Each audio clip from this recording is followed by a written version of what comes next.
Yeah. This is what I love about this time is we are rewriting the story of what it means to be human, of the history of the planet, of all of that, because all of this stuff is coming to light now, and we can see it's really, really obvious that the stories we've been told are not accurate. We've known that. There have been hints of that, like that hammer. What's it called? There's this hammer that is so ancient that the handle of it is essentially turned to charcoal, right? It's buried in a strata of rock that was, can't remember, like millions of years old, like 20 million, 200 million years old, like an insane amount of time. A hammer. Huh. How did that happen if humanity is only this long, right? Right.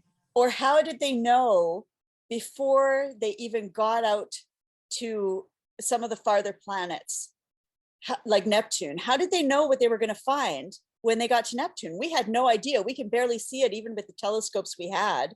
You could barely see it. And yet it was described in the Sumerian texts what Neptune is like. And when they got there, it was indeed exactly as the Sumerians wrote at the very dawn of what we consider civilization. So the whole concept of what it means to be human is based on this very, very limited viewpoint of time, where we are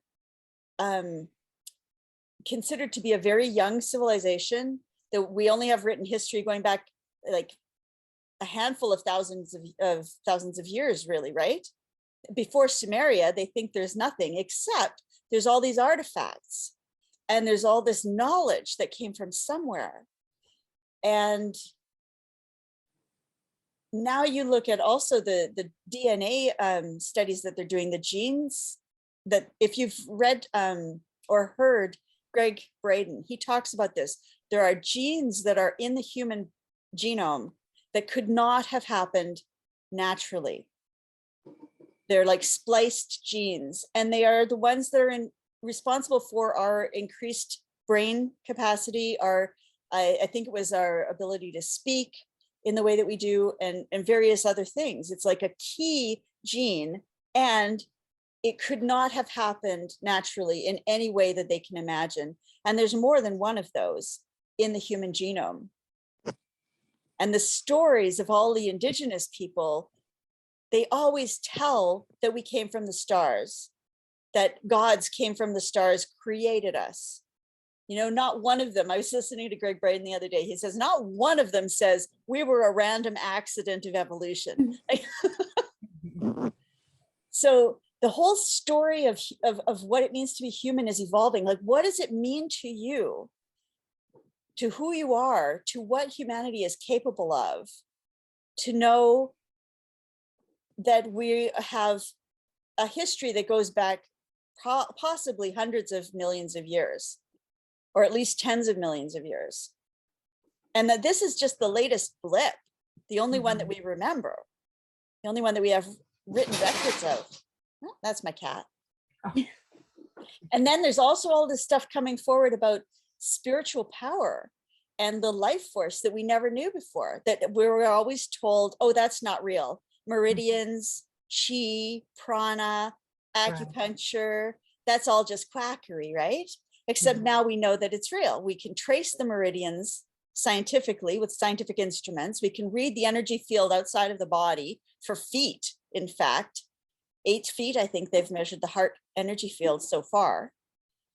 And this whole thing about spontaneous generation.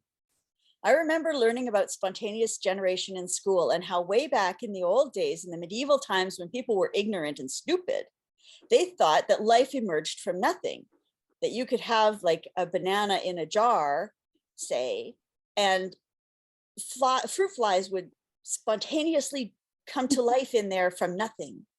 And that was so silly. That was ridiculous. Of course, we know better now, except for the fact that there are studies that are so well designed and so flawless that everybody who's been invited to disprove it or to point out a flaw in it has not been able to. No one has been able to point a flaw in it yet, where they take grass stems that are sterilized to the nth degree, like nothing could possibly live in them, like straw that's been sterilized, or charcoal that's been sterilized, or iron filings that have been sterilized.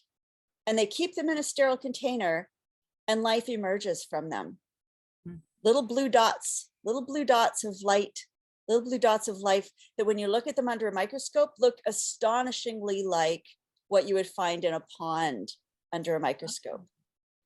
There's been a fellow in the States, I believe, just in this century, who has been running these experiments and inviting lay people and scientists and everybody to come and see what he's doing and see if they can point out a flaw in this. And nobody has been able to.